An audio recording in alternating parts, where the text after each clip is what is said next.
건강하시고 복 많이 받으시기를 주의 이름으로 축복합니다. 오늘 신년 새해 첫 예배입니다. 부디 이 예배를 통해서 하나님께서 영광 받으시고 또 예배드리는 우리 모든 성도들에게 하나님이 예비하신 복이 임하기를 주의 이름으로 간절히 기도합니다. 오늘 성경 요한복음 1장 1절에서 14절 본문 말씀을 가지고 말씀으로 여는 2026 말씀으로 여는 2026이라고 하는 제목으로 하나님의 말씀을 살펴보도록 하겠습니다. 나침반은 길을 대신 걸어주지는 않습니다. 그러나 길을 잃지 않게는 해줍니다. 그와 같이 성경도 마찬가지입니다. 말씀은 문제를 없애주지는 않지만 문제 속에서 방향을 잃지 않게는 합니다. 올해도 우리 앞에는 예상하지 못한 일들, 흔들리는 순간들, 선택의 갈림길이 많을 것입니다. 그때마다 우리에게 필요한 것은 더 많은 정보가 아니라 분명한 기준입니다. 시편 기자는 이렇게 고백했습니다. 시편 119편 105절 말씀에 주의 말씀은 내 발의 등이요 내 길의 빛이니이다. 이 말씀처럼 시작한 한 해는 흔들려도 길을 잃지는 않을 것입니다. 신년 첫 주일 예배에 적합한 본문으로 여러 번 선택한 본문입니다. 올해도 다시 한번 그 의미를 살펴보겠습니다. 먼저 태초라는 단어의 의미부터 살펴보므로 2026년 한 해의 삶의 자세와 방향을 조정할 수 있는 시간이 되기를 원합니다. 태초에 하나님이 천지를 창조하시니라. 창세기 1장 1절 말씀이죠. 요한복음 1장 1절도 태초에 말씀이 계시니라 라고 하셨습니다. 이 요한복음의 태초는 시작, 처음, 근원, 첫머리 등 여러 가지 뜻을 가지고 있는 헬라어 아르케라는 단어입니다. 그러나 글이나 말이 하나님의 존재를 설명하기에는 많이 부족한 것 같습니다. 왜냐하면 하나님은 시작이나 끝이 없는 분이시기 때문입니다. 굳이 태초를 최대한 하나님의 영원성에 가깝게 표현을 해보자면 영원전 태초에 이렇게 표현해 보겠습니다. 영원전 태초에 하나님이 계셨는데 말씀도 함께 계셨다고 하셨습니다. 태초에 말씀이 계시니라. 이 말씀은 곧 하나님이시니라. 하나님은 영원부터 영원까지 계셨는데 말씀이라는 하나님과 함께 계셨다는 것입니다. 인간은 영원하신 하나님이 말씀의 하나님과 함께 지으신 피조물이요 자녀들입니다. 자녀는 부모를 닮는 것이 당연하기 때문에 우리들이 하나님을 닮는 것도 지극히 당연하다 할 것입니다. 우리 인간성 속에 하나님의 속성을 공유하고 있는 부분이 있다는 것입니다. 하나님의 대표적인 속성 가운데 하나가 영원성입니다. 영원전부터 영원까지 계십니다. 바로 그처럼 하나님을 닮은 저와 여러분들에게도 바로 하나님과 함께 공유하는 그런 하나님의 속성 중 하나, 영원성을 우리도 간직하고 있습니다. 그래서 찰나에 만족할 수 없는 영혼을 추구하는 그런 점입니다. 인간은 불멸의 영혼을 하나님께 받았습니다. 하지만 범죄로 그 불멸을 저와 여러분들은 잃어버렸죠.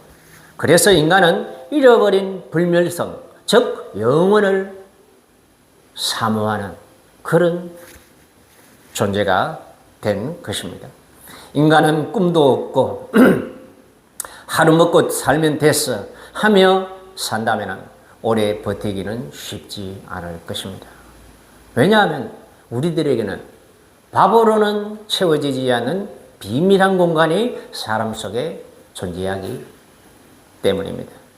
그 은밀한 공간은 음식이나 돈이나 쾌락이나 인기나 명예 같은 세상 것으로는 채워지지 않는 그런 공간입니다. 그런 것들은 채울수록 더욱 갈증만 더해지는 속성이 있습니다. 그러면 누군가를 뜨겁게 사랑하고 사랑받는다면 채워지지 않을까요? 맞는 말이지만 역시 반쪽짜리 진리입니다. 우리 사람은 사랑이라는 양식을 먹어야 사는 존재이기는 합니다. 하지만 사랑은 하나님의 말씀을 통하여 옵니다. 그래서 오늘 본문에도 말씀 속에 생명이 있고 그 생명은 사람들의 빛이다. 그렇게 말씀을 하셨습니다. 성공하는 사람들의 7가지 습관이라는 책에 나오는 이야기 하나 하겠습니다. 어느 교수가 수업을 듣는 학생들에게 삶의 밀도와 방향성을 스스로 생각해 보도록 퍼포먼스를 하나 준비를 했습니다. 빈 항아리를 앞에 갖다 두고 큰 돌들을 아구까지 가득 채워 넣었습니다. 그리고 학생들에게 물었습니다. 다 찼느냐 이 항아리가? 이렇게 물으니까 학생들은 저마다 예 하고 대답을 했습니다. 그러자 이번에는 조그만 자갈들을 가지고 와서 그 돌 사이로 쏟아 넣었습니다. 자갈들이 큰 돌 사이로 들어가면서 가득히 항아리의 아구까지 찼습니다. 이번에는 이 항아리가 다 찼습니까? 물으니까 학생들이 역시 네 라고 대답을 했습니다. 그러자 이번에는 모래를 한 바가지 가지고 와서 자갈 위에 부으니 역시 자갈들 사이로 모래가 들어갔습니다. 그리고 다음에는 마지막으로 물을 한 주전자 가지고 와서는 그 모래 위에 부으니 역시 물도 그 안으로 항아리 안으로 들어갔습니다. 우리는 큰 돌 몇 개 항아리에 채워넣고 더 이상 채울 것이 없다고 만족해 하거나 또는 인생 별것 없네 하며 허무해할 때가 있습니다. 저와 여러분들은 항아리와 같아요. 이 세상의 몇 가지 것들로 나를 채우고 더 이상 내게 필요한 것은 없어. 그렇게 할 때가 우리들은 있습니다. 그러나 그 항아리 비유에서 볼 수 있듯이 여러 가지 저와 여러분들의 내면에는 아직 더 채워 넣어야 할 빈 공간이 많습니다.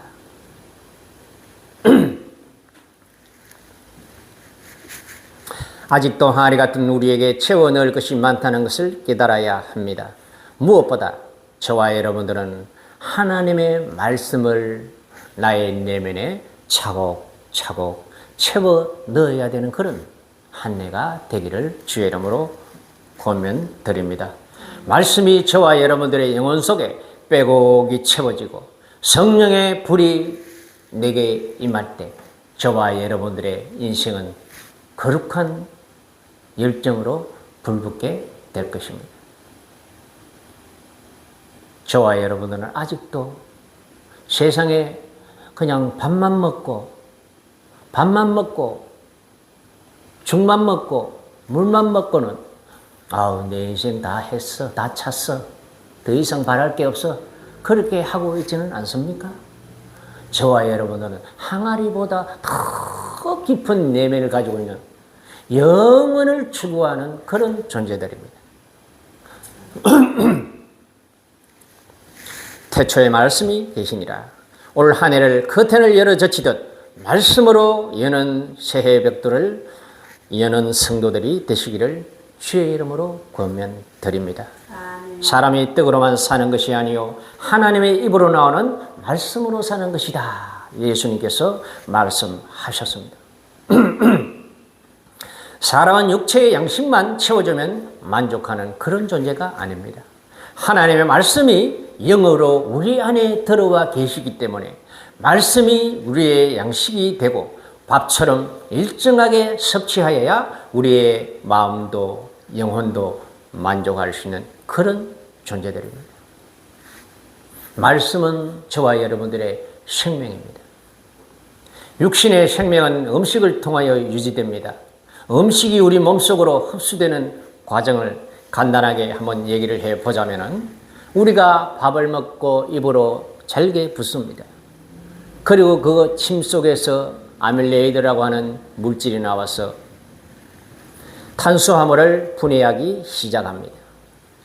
다음으로는 위에서 위산이 나와서 음식물을 죽처럼 만들어 단백질을 먼저 분해합니다.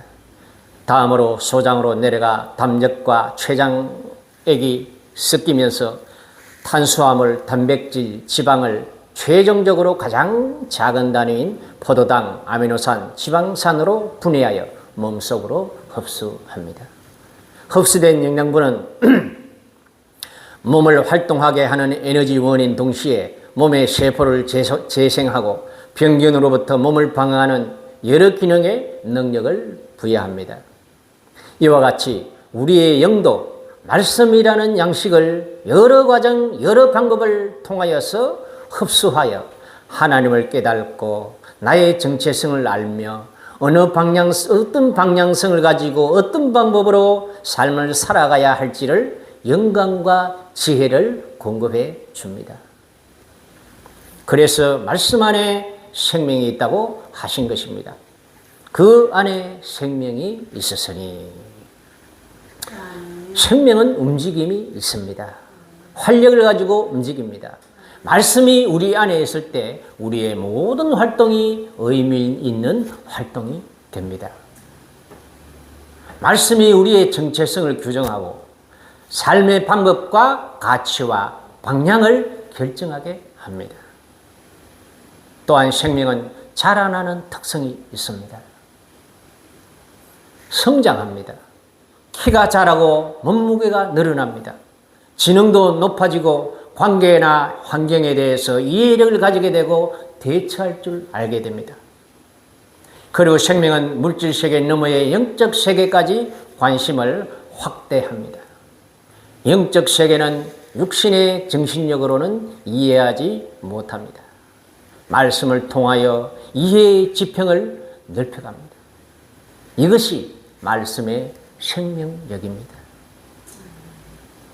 말씀이 저와 여러분들의 마음속에 충분히 뿌리내리지 않고 있다면 우리는 하나님의 세계, 영적 세계에 대해서 너무나 좁은 이해력을 가지고 너무나 얕은 이해력을 가지고 그렇게 신앙생활을 할 수밖에 없기 때문에 우리의 신앙생활에 활기가 없어요.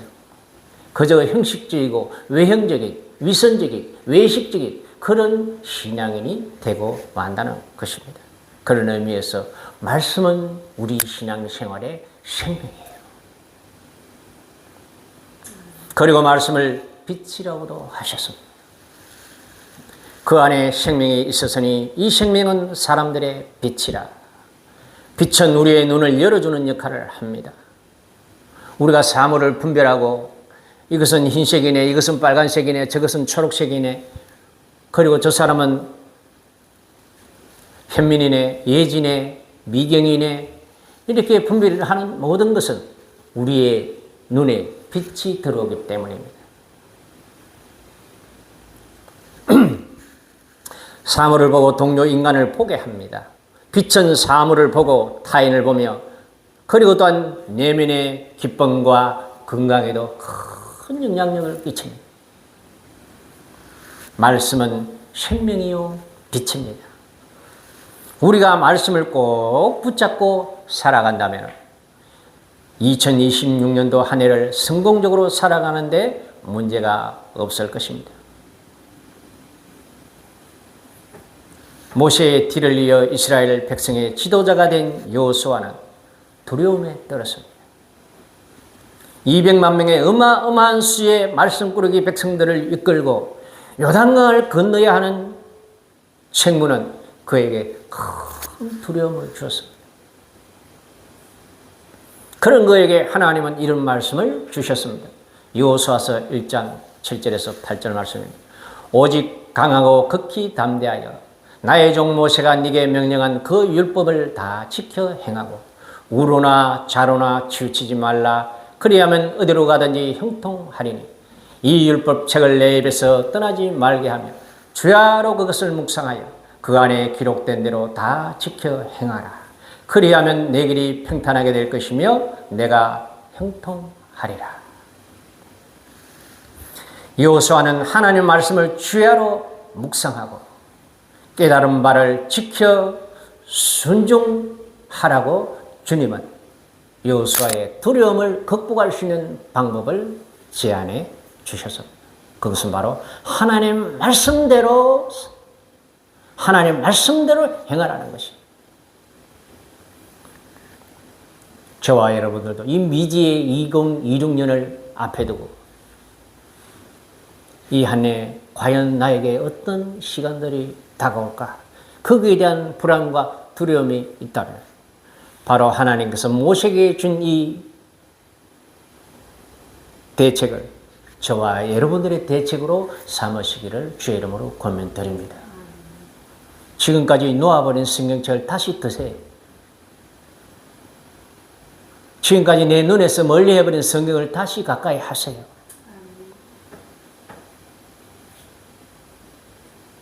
우리가 밥을 끊을 수 없잖아요. 우리가 안 먹고 살 수는 없잖아요. 우리 영혼의 밥은 성경입니다. 2026년 한 해 열심히 정기적으로 영혼의 양식인 성경을 가까이 하시기를 주의 이름으로 부탁드립니다. 여호수아는 일평생 이 말씀에 순종하여 자기의 책무를 잘 완수하였습니다. 신약에 나오는 제자중 심약하여 연장자 교인들을 어려워하여 스트레스를 받고 위장병까지 자주 도졌던 사람이 있었습니다. 바울의 제자 디모데였습니다. 바울은 어리고 심약했던 디모데에게 이런 조언을 해주었습니다. 디모데후서 3장 15절 말씀입니다. 또 어려서부터 성경을 알았나니 성경은 능히 너로 하여금 그리스도 예수 안에 있는 믿음으로 말미암아 구원에 이르는 지혜가 있게 하나니라.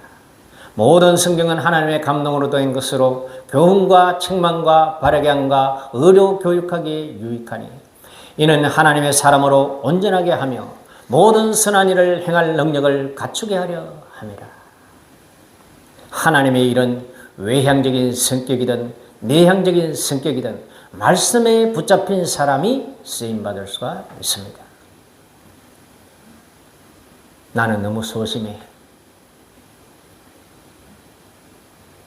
나는 너무 예민해.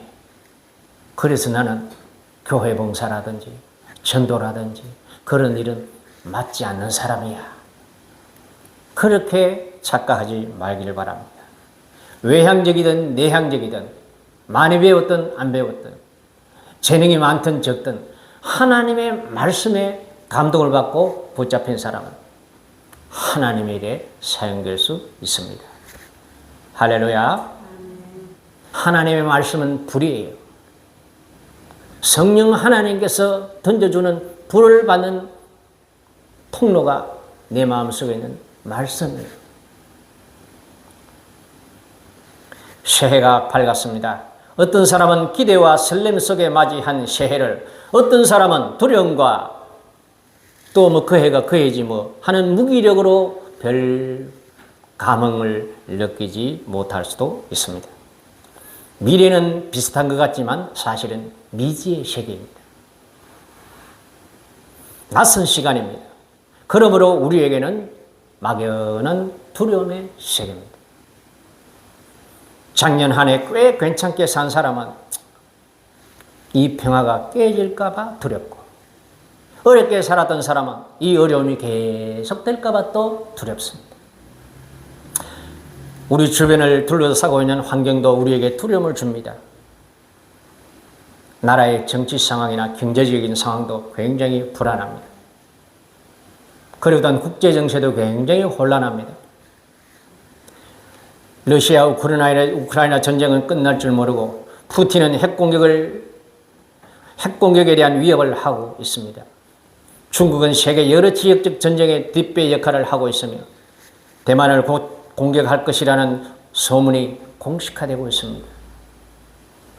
미국은 마약과 부정선거와 연관된 베네수엘라를 포위 공격하고 오늘 밤에 극적으로 마두라 대통령을 체포해서 미국으로 압송했습니다. 부정선거와 연관된 여러 나라를 차례로 압박할 가능성이 많습니다. 우리나라는 국제정세의 소용돌이 속에서 어쩔 수 없는 지정학적 이유로 전쟁에 휘말릴 가능성을 가지고 있습니다. 그리고 교회는 좌우 이념의 충돌 속에 둘로 나뉘어져 힘을 잃고 있습니다.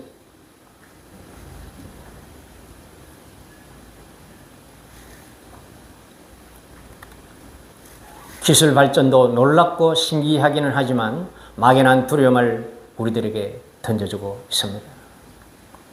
챗GPT나 제미나이는 사람과 대화하며 대답합니다. 공부도 도와주고 글쓰기나 그림을 대신해 주기도 하며 노래도 만들어 줍니다. 그런데 이것은 정말로 시작에 불과하다고 합니다. AI 인공지능을 대신해서 AI는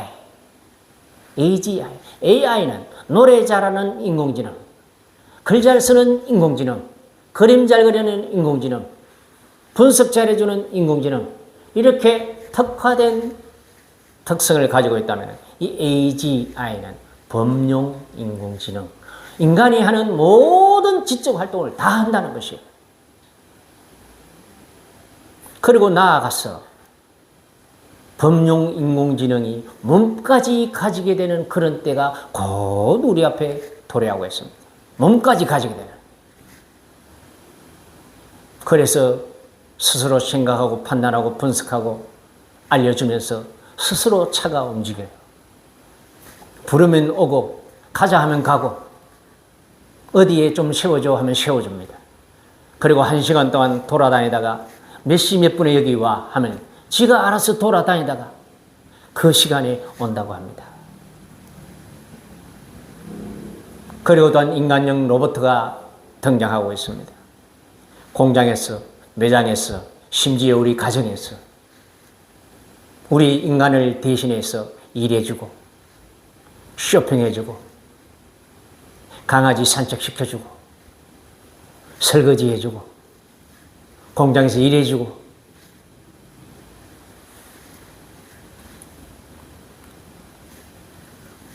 우리 옆에 인간형 로봇이 상용화되는 때가 3년, 5년 또는 10년 정도로 전문가들은 예측하고 있습니다. 섬뜩하지 않습니까? 그 로봇이 과연 우리의 친절한 친구가 될지, 비서가 될지, 아니면 인간 사냥꾼이 될지는 정말로 두고 봐야 알겠습니다. 아마도 그들도 발명주인 우리 인간들을 닮아서 결국은 인간의 죄성을 그대로 드러낼 가능성이 많지 않을까? 그렇게 저는 개인적으로 판단하고 있습니다. 사랑하는 가족, 우리 성도 여러분, 말씀은 능력이요 생명이요 빛입니다. 먼 바다로 나간 배가 항구로 무사히 돌아오기 위해서는 등 뒤에 불빛이 필수인 것처럼 알 수 없는 미지의 세계 26년은 우리를 어떤 세상으로 이끌지는 알 수 없지만 빛 대신 말씀, 빛 대신 예수 그리스도를 꼭 붙잡고 살아간다면 크게 겁낼 것은 없지 않으리라, 그렇게 확신합니다. 시편 1장 1편에 복이 있는 자는 악인의 꾀를 쫓지 아니하며 죄인의 길에 서지 아니하며 오만한 자의 자리에 앉지 아니하며 오직 여호와의 율법을 주야로 묵상하는 자로다. 태초에 있던 말씀은 생명의 빛으로 우리 인간에게 오셨습니다. 그 말씀을 환영하고 기꺼이 내게로 모셔드리는 자에게 말씀은 더러우십니다. 요한복음 1장 12절 영접하는 자 곧 그 이름을 믿는 자들에게는 하나님의 자녀가 되는 권세를 주셨으니 라고 했습니다. 더욱더 저와 여러분들은 영적인 권세가 필요한 2026년이 될 것입니다. 인간과 기계의 경계선이 모호해지고 그리고 인간의 역할이 아주 모호해지는 그런 한 해가 될 가능성이 많습니다. 대신 일을 해주고 대신 판단을 해주고 대신 일을 해주는 그 인공지능이 출현이 상용화가 된다면 저와 여러분들의 그 많은 시간을 과연 무엇에 사용할까요?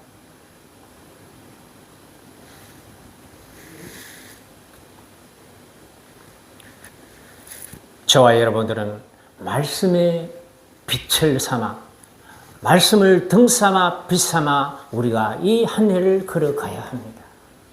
그래야만 우리가 이 세상의 쾌락과 즐거움에 우리가 넘어지지 않을 것입니다. 계시록 3장 20절 말씀에 볼지어다 내가 문 밖에 서서 두드리노니 누구든지 내 음성을 듣고 문을 열면 내가 그에게로 들어가 그와 더불어 먹고 그는 나와 더불어 먹으리라. 이것은 영원한 진리예요. 로봇이 와서 우리 옆에 함께 있던 로봇이 공장에서 함께 일을 해주고 돈을 벌어주던 우리는 하나님의 말씀의 가치와 방향성을 따라서 걸어가야 합니다. 2026년도는 놀라운 기회의 해가 되기도 하지만 또한 위기의 한 해가 될 것입니다. 특별히 믿는 사람들의 영적인 위기, 성경적 가치관의 위기예요.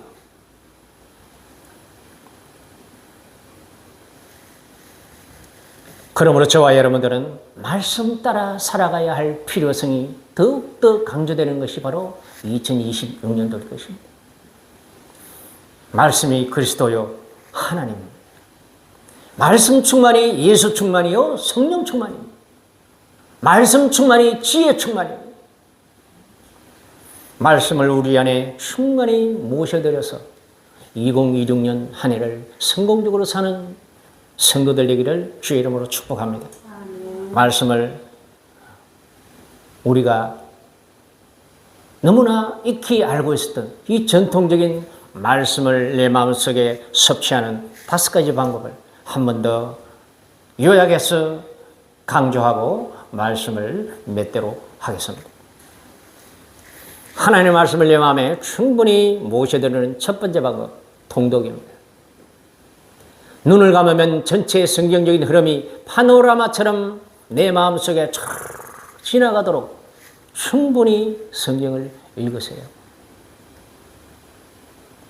그러면 이 성경책이 여러분들의 길이요 빛이 될 것입니다. 할렐루야. 두 번째, 충분히 하나님의 말씀을 들으세요. 듣고 또 들으세요. 로마서 1장 17절 말씀입니다. 믿음은 들음에서 나며 들음은 그리스도의 말씀으로 말미암았느니라. 저와 여러분들의 믿음은 성경 말씀을 들을 때에 점점 성장하고 강화되고 커집니다. 작년이나 재작년이나 5년 전이나 10년 전이나 나의 믿음이 한결같이 똑같다면 여러분들은 성경을 가까이 하지 않았기 때문에. 세 번째, 하나님 말씀 성경은 공부해야 합니다. 공부하는 도구가 얼마나 많은지 원어 성경, 세번역 성경, 우리말 성경, 쉬운 성경, 개역 개정 성경, 개정 성경, 헬라어 성경, 히브리어 성경 수십 가지의 번역본들이 앱 하나에 다 들어있는 세상입니다. 그럼에도 불구하고 저와 여러분들은 옛날 성경 공부하던 그 열정을 잃어버렸어요. 빌립보 4장 19절입니다. 너희는 내게 배우고 받고 듣고 본바를 행하라. 디모데후서 3장 14절입니다. 그러나 너는 배우고 확신한 일에 거하라. 공부입니다. 세 번째. 네 번째, 암송입니다. 암송. 잠언서 3장 1절 3절 말씀, 나의 아들아 나의 법을 잊어버리지 말고 네 마음으로 나의 명령을 지켜라. 그것을 네 목에 매며 네 마음판에 새겨라. 암송하고 기억하라는 거예요. 다섯 번째는 묵상입니다. 앞에 네 가지 말씀을 섭취하는 모든 방법을 완결하는 마지막 방법, 묵상이에요. 그러니까 읽으면서 묵상하고, 듣으면서 묵상하고, 공부하며 묵상하고, 암송하며 묵상하고, 묵상하는 방법. 하나님의 말씀을 내용은 깊숙이 흡수할 수 있도록 하는 가장 최종적이고 가장 완전한 방법, 묵상입니다. 외우고 있는 말씀을 늘 힘들 때마다, 어려울 때마다, 바쁠 때마다, 두려울 때마다 말씀을 외우는 거예요. 중얼중얼 외우는 거예요. 이 묵상이라고 하는 이 원어의 뜻도 그렇습니다. 되새김질하다, 작은 소리로 수근수근거리다, 이런 의미예요. 한번 따라해보세요. 묵상하다, 수근수근하다, 중얼중얼하다. 예. 여러분 고민되면 거실에 나와가지고 달빛 아래에서 눈물 조금 이렇게 흘리면서 왔다 갔다 하잖아요. 응? 그렇게 고민만 하면 우울증 걸려요. 그때 하나님의 말씀을 외우는 거예요. 응? 제가 그런 방법을 사실 씁니다. 제가 굉장히 두려움이 많았던 사람이거든요. 두려워하지 말라, 내가 너와 함께함이니라. 놀라지 말라, 나는 내 하나님 됨이니라. 내가 너를 구시게 하리라. 참으로 너를 도와주리라. 참으로 나의 오른손으로 너를 붙들리라. 아멘 하면서 내 두려운 마음을 누르는 거예요. 두려운 마음, 걱정과 염려하는 마음이요, 걱정한다고 해서 그것이 없어지는 게 아니잖아요. 응? 염려한다고 해서 내 염려거리가 없어지는 게 아니잖아요. 그 염려와 두려움의 마음을 하나님의 말씀으로 몰아내야 돼. 그래야만 염려와 두려움을 몰아낼 수가 있는 거예요. 두려움, 염려 없는 사람이 누가 있어요? 다 있어요. 그러나 그 두려움과 염려를 하나님의 말씀으로 대체하는 거예요. 마치 어두울 때 형광등 불빛을 탁 켜면 어둠이 순식간에 물러가듯이 저와 여러분들의 마음속에 걱정, 염려, 불안, 초조, 그러한 어두움을 하나님의 말씀의 빛으로 몰아낼 때 그것을 해결할 수 있는 줄로 믿습니다. 부디 새해를 시작하는 첫 주일에 한 해를 풍성하게 하고 하나님 보시기에 아름다운 해가 되도록 말씀이 저와 여러분의 날들을 이끌어가기를 바랍니다.